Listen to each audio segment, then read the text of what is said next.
Bom dia, meu nome é Leonardo Lopes, eu sou formado em filosofia e sou cristão evangélico. E você está no Filosofia e Fé Cristã. Nos últimos áudios, nós começamos a tratar da obra de Colin Brown, Filosofia e Fé Cristã. E estamos atualmente na página 13. O restante pode ser conferido nos áudios anteriores. E essa página 13 ainda trata da introdução. E eu pretendia, inclusive, para esse áudio mais recente, pular um pouco e já começar um pouco mais adiante no capítulo 1, que trata da filosofia medieval. Mas achei ainda importante continuar aqui, embora tenha se estendido um pouco, porque essa primeira parte trata daquilo que é o essencial desse livro, que é justamente explicar o porquê escolhemos esse livro para trabalhar.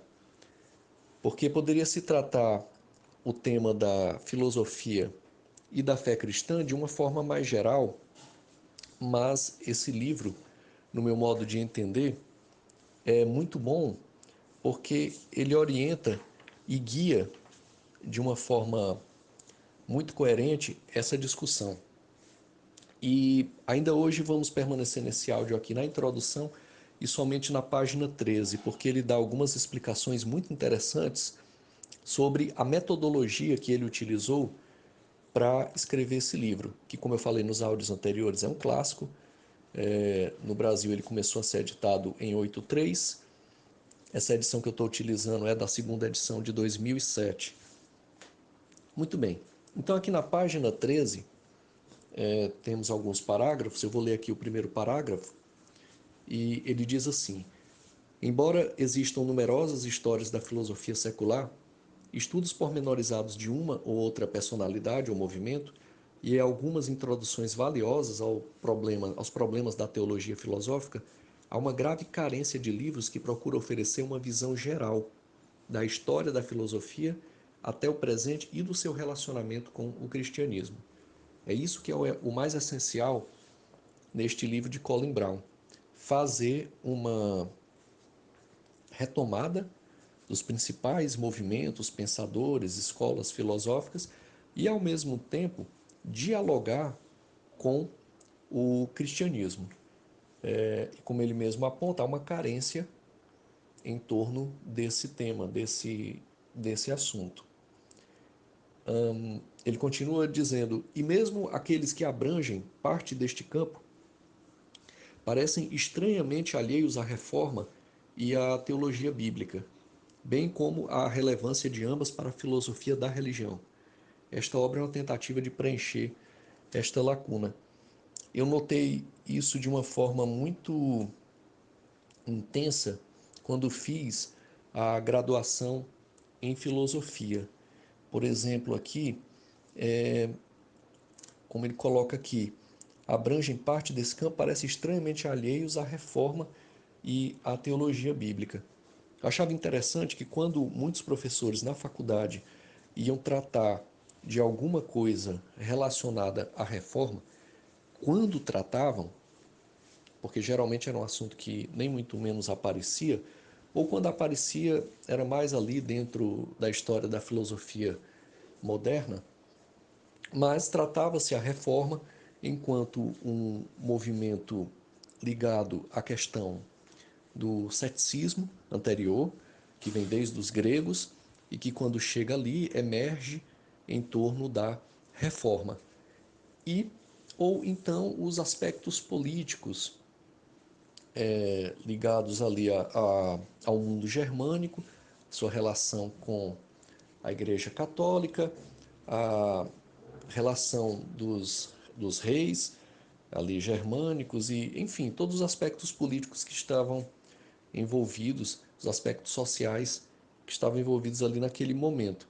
Mas não se tratava muito da reforma enquanto um movimento espiritual, e nem muito menos enquanto um movimento em torno da teologia bíblica.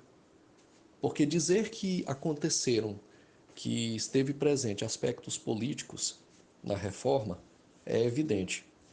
Dizer que havia uma dimensão de um clima cultural ligado a um contexto cético também é evidente.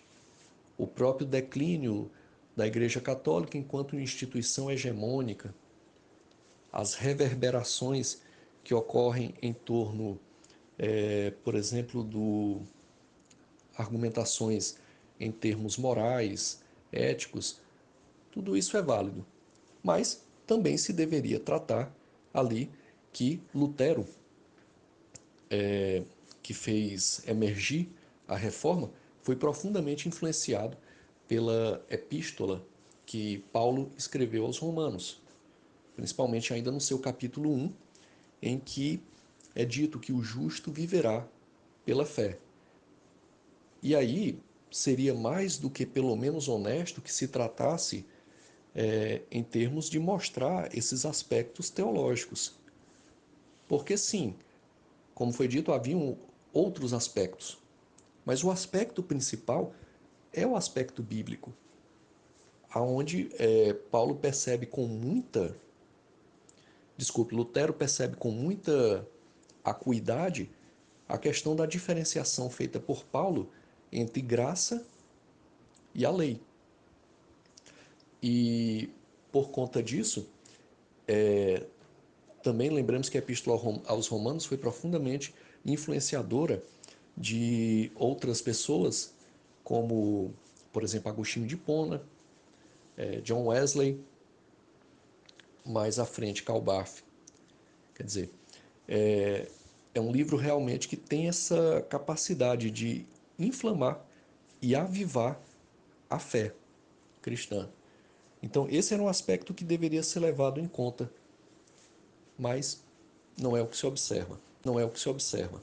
É interessante notar também aqui no segundo parágrafo, eu vou ler o segundo parágrafo dele, diz assim: as dificuldades de semelhante empreendimento são por demais evidentes. É preciso evitar ser demasiadamente técnico, pois o leitor comum acaba de se aventurar nessa matéria. No entanto, é preciso ser suficientemente detalhado para que seja útil ao estudante que está enfrentando dificuldades genuínas e que procura orientação. Então, esse livro do Colin Brown, Filosofia e Fé Cristã, que foi editado aqui pela Vida Nova, no Brasil, essa edição que estou utilizando, a segunda edição de 2007, é um livro difícil de ser escrito.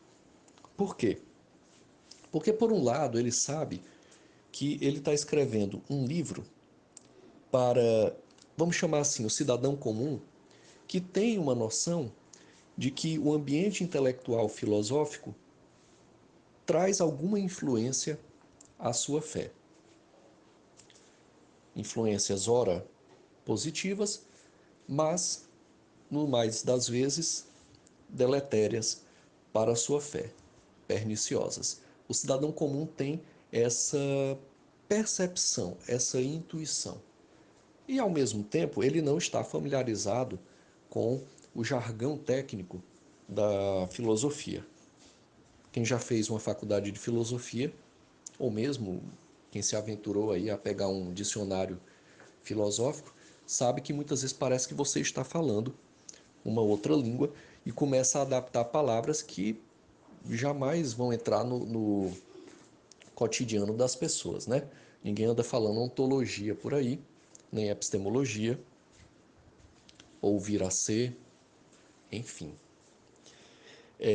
Ao mesmo tempo, ele quis fazer um livro que não ficasse como enquanto um livro simplório, porque também há um outro público aqui que ele quer abranger, que são as pessoas, ao estudante que está, eu estou citando já aqui o texto, ao estudante que está enfrentando dificuldades genuínas e que procura orientação.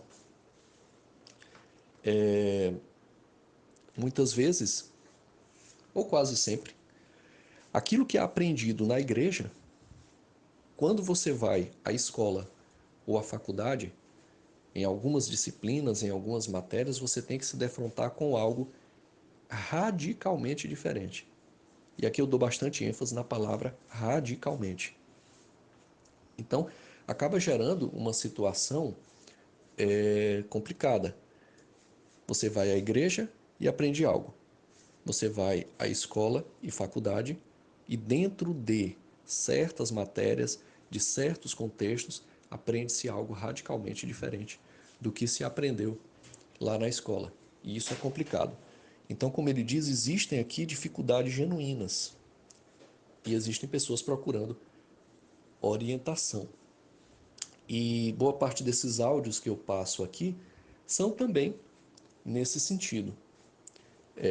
Apesar de eu já ter uma dimensão em termos de nível superior em filosofia, mas isso não me exclui do rol de pessoas que ainda buscam muitas vezes uma orientação para ler e dialogar com certos textos filosóficos. E é por isso que espera-se que esse ambiente aqui seja um ambiente de compartilhamento de informações.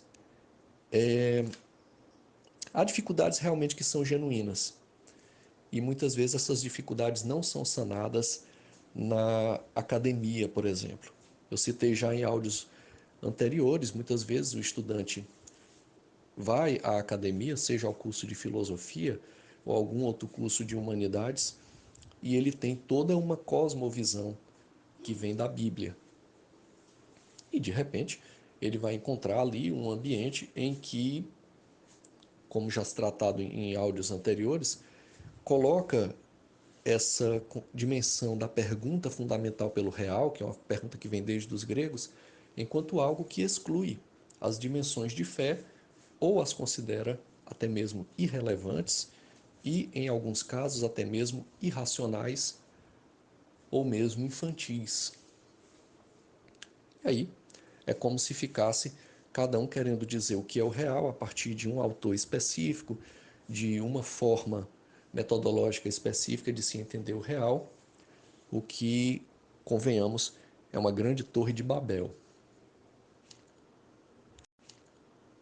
Muito bem, mas aí voltando aqui para o texto, ainda na página 13, essa página 13 ela é bem significativa,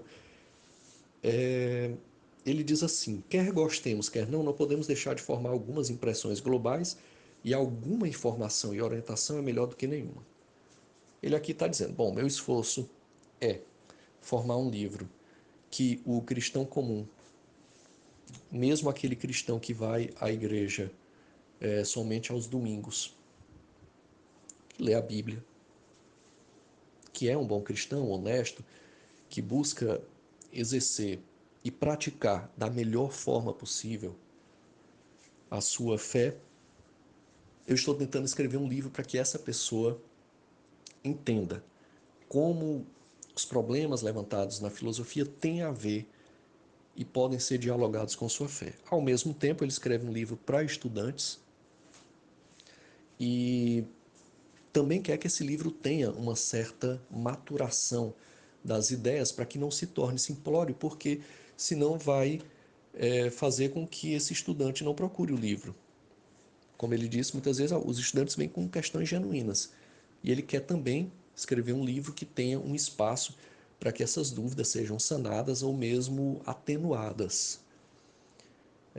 Muito bem, ele continua aqui dizendo, aqui no texto, né, citando o texto, nem todas as pessoas têm acesso a vastas bibliotecas, tempo livre para ir lendo aos poucos tudo que foi publicado sobre a história da filosofia ocidental, nem sequer logo de início conhecimento técnico para